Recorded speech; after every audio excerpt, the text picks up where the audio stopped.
ओम शांति। तो जैसे कि हम जानते हैं परमात्मा का अवतरण इस सृष्टि पर हो चुका है, भगवान आ चुके हैं। और परमात्मा है कौन? वो है एक निराकार बिंदी शिव। शिव बाबा परमधाम से इस सृष्टि पर आते हैं और इस सृष्टि परिवर्तन के लिए हमें ज्ञान देते हैं। तो उनके द्वारा उच्चारण किए हुए महावाक्य को हम कहते हैं मुरली। और मुरली है क्या? जब शिव बाबा निराकार साकार ब्रह्मा बाबा के शरीर में आता है और उनके मुख द्वारा जो उच्चारण करता है उसी को तो मुरली कहते हैं। तो भगवान तो आ चुके हैं और ये पढ़ाई पढ़ा रहे हैं जिससे हम इस जीवन को पूरी तरह से सुख शांति से संपन्न कर सकते हैं। लेकिन मुरली समझना उसके लिए थोड़ा समय लगता है, क्योंकि कोई कोई बातें ऐसे आती है मुरली में जो हमें इतनी जल्दी समझ में नहीं आती है। तो हम ऐसे ही कुछ वीडियोस आपके लिए बना रहे हैं जहां पर हम मुरली से ही जुड़ी हुई कुछ बातें शॉर्ट में आपको समझाएंगे। तो सबसे पहली बात तो आज हम जानने वाले हैं कि ईश्वर की ये जो पढ़ाई है उसमें सब्जेक्ट्स कौन से हैं। जैसे हर पढ़ाई में कोई ना कोई सब्जेक्ट तो होता ही है, इंजीनियरिंग का हो, बैरिस्ट्री का हो, जो भी है सब्जेक्ट्स तो रहते हैं। वैसे ही ये पढ़ाई कौन सी है? ये पढ़ाई है मनुष्य से देवता बनने वाली। तो इसमें भी कोई सब्जेक्ट्स हैं। कौन से सब्जेक्ट? तो इस पढ़ाई में 4 सब्जेक्ट्स हैं: ज्ञान, योग, धारणा और सेवा। तो ये 4 सब्जेक्ट्स हैं। पहला है ज्ञान। जैसे हमने कोर्स किया 7 दिन में हमें बहुत कुछ चीजें मालूम पड़ी कि मैं ये शरीर नहीं, शरीर को चलाने वाली दिव्य शक्ति आत्मा हूं। मेरी खुशी, मेरी शांति मेरी अपनी क्रिएशन है। तो ये ज्ञान मिला। लेकिन इस ज्ञान को प्रैक्टिकल में लाना इतनी आसान बात नहीं है ना।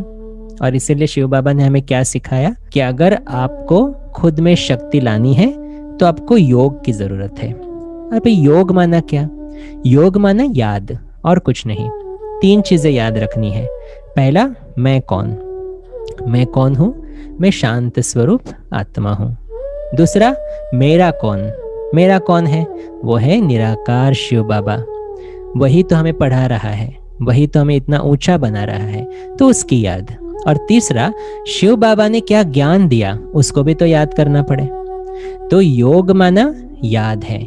अपने को आत्मा समझ, शिव बाबा को वो जो है जैसा है वैसा उसको याद करना, परमधाम में उसको याद करना, यही तो है योग।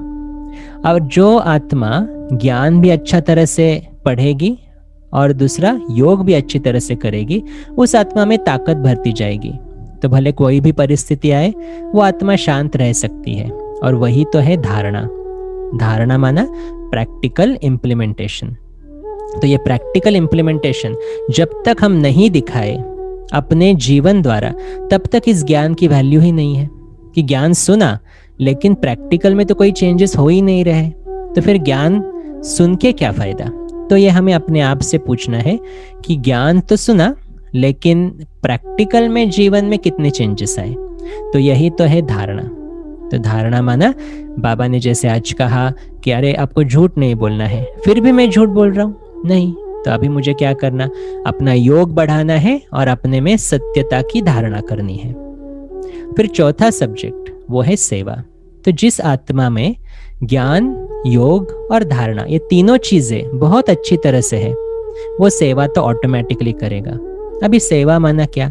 सिर्फ ज्ञान देना, कोर्स कराना, मुरली सुनाना, सिर्फ ये सेवा नहीं है। लेकिन सेवा माना मैं अपने जीवन के परिवर्तन से दूसरों को प्रेरित करूं, दूसरों को प्रेरणा दूं, यही सेवा है। क्योंकि हम सब घर गृहस्थ में रहते हैं, घर के बहुत सारे रिस्पॉन्सिबिलिटीज रहते हैं, लेकिन उस रिस्पॉन्सिबिलिटी को निभाते हुए हल्का कैसे रहना, यही तो सेवा है ना। यही तो लोगों को और प्रेरणा देगी कि अरे पहले तो ये इतना टेंशन लेते थे, अभी देखो कितना बदल चुके हैं, और उससे ही सेवा होगी। तो सेवा माना क्या? कि अपने जीवन की चेंजेस द्वारा मैं लोगों को भी ये बता सकता हूँ कि अरे भगवान सीरियसली आ चुका है और भगवान ही हमें पढ़ा रहा है, इसीलिए तो हमारे जीवन में इतने चेंजेस आ चुके हैं। तो ये जो 4 सब्जेक्ट्स है, ज्ञान, योग, धारणा और सेवा, ये हर मुरली में हमको मिलते हैं। हर मुरली में ज्ञान की कोई गुह्य बातें होंगी, सृष्टि चक्र के राज होंगे। फिर योग, बाबा अलग अलग युक्तियां बताते हैं कि भगवान को याद कैसे करना है।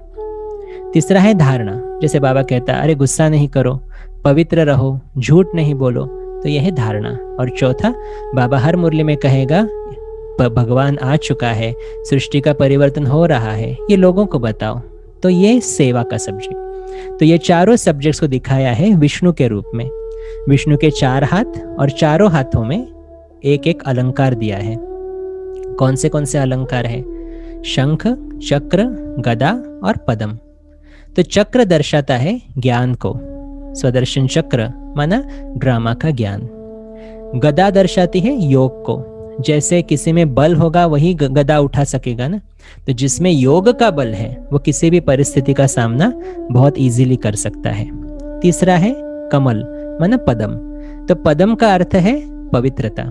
जैसे कमल पानी में रहता, कीचड़ में रहता, लेकिन कीचड़ को टच नहीं करता, वैसे ही शिव बाबा हमें सिखाते हैं रहना तो इसी दुनिया में है, रहना तो घर गृहस्थ में है, लेकिन घर गृहस्थ में आने वाले प्रॉब्लम्स हमें टच नहीं करे, उसका दुख दर्द हमें टच नहीं करे, ये अटेंशन हमें रखना है।